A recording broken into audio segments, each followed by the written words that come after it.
मुख्यालय पर धरना दे रहे कोविड स्वास्थ्य सहायक अब जयपुर वापस लौटने लगे हैं। सोनिया गांधी के ऑफिस से आश्वासन मिलने के बाद 4 दिन का अल्टीमेटम देकर कोविड स्वास्थ्य सहायक जयपुर लौट रहे हैं। ये सभी कांग्रेस दफ्तर में अपनी मांगों को एक ज्ञापन में छोड़कर वापस लौटने लगे हैं। वहीं जयपुर में धरने में शामिल होंगे स्वास्थ्य सहायक। आज जयपुर में कोविड स्वास्थ्य सहायकों का सीएमओ में भी वार्ता हुई है। वॉलंटियर फोर्स में शामिल होने का प्रस्ताव दिया गया था।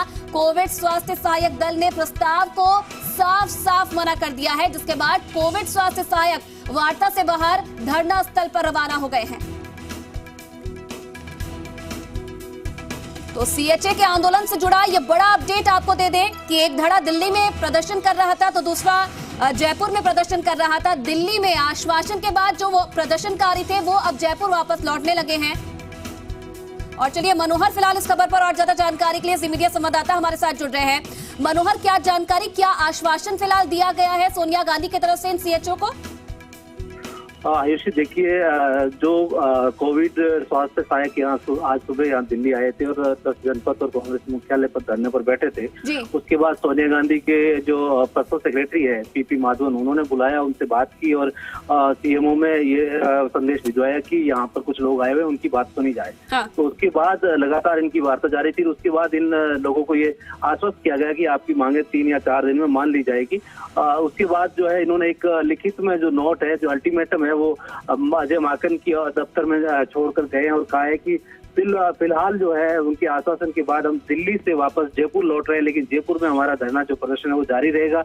हालांकि जयपुर में भी वार्ता जारी है और सीएमओ और अधिकारियों से वार्ता जारी है उनकी, लेकिन वो ये कह रहे हैं कि दिल्ली में हम इस आश्वासन से लौट रहे हैं कि 2 या 3 दिन में हमारी जो मांगे हैं वो मान ली जाएगी। तो इस बात के आश्वासन के बाद वो यहाँ से जो भी यहाँ एक टीम आई हुई थी, दल आया था, उनका वो वापस लौट रहा है जयपुर। जी मनोहर, क्योंकि देखिए दिल्ली में तो आश्वासन मिल गया, लेकिन जयपुर में तो जो वार्ता थी वो बेनतीजा रह गई। कैसे समाधान निकलेगा इन सबका?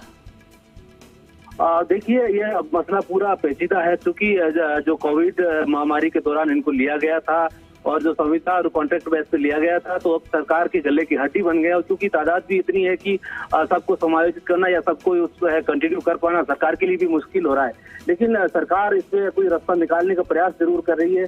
लेकिन जो सहायक है वो तमाम लोग ये मांग कर रहे हैं कि हमें ठोस आश्वासन मिले या फिर हमें जो हमारा कॉन्ट्रैक्ट है वो रिन्यू किया जाए, किसी तरीके से नौकरी से इनको जो है बेदखल ना किया जाए। तो कुल मिलाकर सरकार और इनके बीच में काफी जो है आपस में मतभेद है, लेकिन जो कई दौर की वार्ताएं अभी और चल सकती है, उसमें हो सकता है कुछ समाधान निकल जाए। क्योंकि आलाकमान का भी प्रेशर जो राज्य सरकार के और अधिकारियों पर और सरकार पर गया है, तो कम से कम इनकी बात को सुना जरूर जाएगा, लेकिन रास्ता क्या निकलेगा अभी क्या पाना जल्दबाजी होगा। क्योंकि मनोहर, देखिए कई बार ये देखने को मिला है जब प्रदेश में किसी समस्या का समाधान नहीं होता है तो दिल्ली में आलाकमान के पास जाया जाता है। अब सीएचए को यह आश्वासन दिया गया है कि जल्द ही उनकी समस्या का निपटारा किया जाएगा।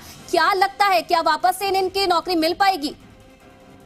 अब देखिए ये सरकार क्या रास्ता निकालती है इनके लिए, क्योंकि जिस तरीके संविदा कर्मियों का मसला लगातार काफी सालों से कई जो अदालतों में भी घूमता रहा है और सरकार के बीच में चलता रहा है और देखिए मनोहर, एक और चीज ऐड करना मैं यहाँ पर ये भी चाहूंगी, क्योंकि एक तरफ तो चिकित्सा मंत्री साफ तौर पर कह चुके हैं कि कोरोना खत्म तो नौकरी खत्म। तो क्या सच में ध्यान दिया जाएगा चिकित्सा मंत्री के बयान के बाद? आयुषी, देखिए ये सरकारी तंत्र होता है, सरकार में इस तरीके से बयान देना वो अलग बात है। और इनका जो सरकारी सिस्टम से जो पैसा गया और सरकार में काम किया है तो उसकी काफी जो है वैल्यू होती है। उसके बाद में सरकार से इस तरीके से एकदम बेदखल कर पाना मुश्किल होता है। तो इसी वजह से जो है ये तमाम जो सहायक है वो मांग कर रहे हैं कि उनको सरकार में कंटिन्यू किया जाए। और सरकार ने जिस जो काम के लिए रखा था, जो एक जिंदगी खतरे में रख करके हमने काम किया, उससे कम से कम हमें थोड़ा बहुत तो रिवॉर्ड मिलना चाहिए, कम से कम नौकरी से तो नहीं हटाया जाए। कुल मिलाकर कहा जा सकता है कि सरकार के लिए ये थोड़ी पेचीदा स्थिति है और उनको कंटिन्यू कैसे कर पाती है ये दिक्कत है।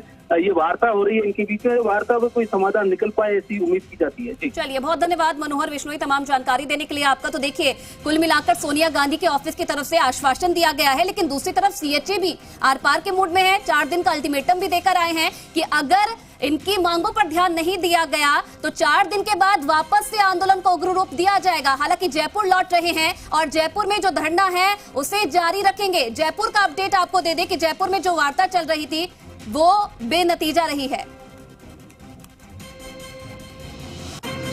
तो जयपुर में कोविड स्वास्थ्य सहायकों का सीएमओ में वार्ता हुई है। आपको बता दें कि वॉलंटियर फोर्स में शामिल करने का प्रस्ताव सीएमओ की तरफ से इन सीएचओ के सामने रखा गया, लेकिन कोविड स्वास्थ्य सहायक दल ने इस प्रस्ताव के लिए साफ तौर पर मना कर दिया है। और आपको बता दें कि वार्ता से बाहर निकल गए हैं और अब धरना स्थल के लिए रवाना ये सीएचए हो चुके हैं।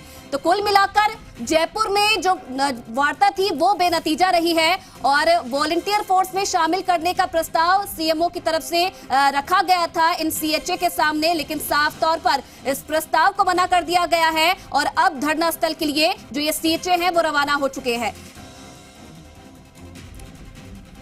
तो जयपुर से लेकर दिल्ली तक लगातार वार्ता का दौर जारी है। और चलिए आशुतोष फिलहाल इस खबर पर और ज्यादा जानकारी के लिए हमारे साथ जुड़े हैं। आशुतोष, देखिए दिल्ली में तो आश्वासन मिल गया है, लेकिन जयपुर में कहीं ना कहीं बात नहीं बन पाई।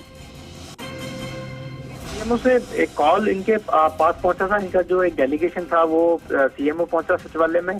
वहां तकरीबन आधे घंटे तक वार्ता हुई है और जो वार्ता में प्रस्ताव रखा गया है सीएमओ की तरफ से, उससे ये लोग तैयार नहीं थे। उसको इन्होंने अपने तमाम जो साथी हैं उनके साथ में डिस्कस किया तो उसके लिए उन्होंने साफ साफ मना कर दिया और उसके बाद सीधे ये इनका जो धरना स्थल है वहाँ पे ये आ गए। और जयपुर में जो शहीद स्मारक पर धरना चल रहा है वो अभी भी जारी। जहाँ तक बात करें दिल्ली में चल रहे हैं जो ये लोग, इनका एक छोटा डेलीगेशन जो दिल्ली पहुंचा है, अभी तक बहुत हद तक कोई बात बन नहीं पाई सिवाय आश्वासन की बात करें। सचिवालय में जो उनको ऑफर किया गया, जो प्रस्ताव रखा गया, वो वॉलंटियर फोर्स में इनको शामिल करने का निमंत्रण दिया गया था, लेकिन साफ साफ इन्होंने मना, क्योंकि इससे पहले भी इनको इस तरह की बात कही गई थी, इस तरह का प्रस्ताव रखा गया था कि आपको वॉलंटियर फोर्स में हम शामिल कर सकते हैं, लेकिन तमाम जो सीएचए हैं उन्होंने इसके लिए मना कर दिया है। और अब जो दो जगह ये जो आंदोलन इनका ही शिफ्ट हो चुका है, दिल्ली की बात करें और जयपुर की बात करें। जयपुर में शहीद स्मारक पर लगातार आज 22वें दिन भी जो इनका आंदोलन है वो जारी है। दिल्ली में प्रयास है कि किसी भी तरीके से जो शीर्ष नेतृत्व है कांग्रेस का वो इनकी मांगों को सुने और इन्हीं मांगों को राज्य सरकार यानी सीएम अशोक गहलोत के सामने रखने की कोशिश करें ताकि कोई न कोई बीच का रास्ता निकल सके। जी चलिए, बहुत धन्यवाद आशुतोष तमाम जानकारी देने के लिए आपका।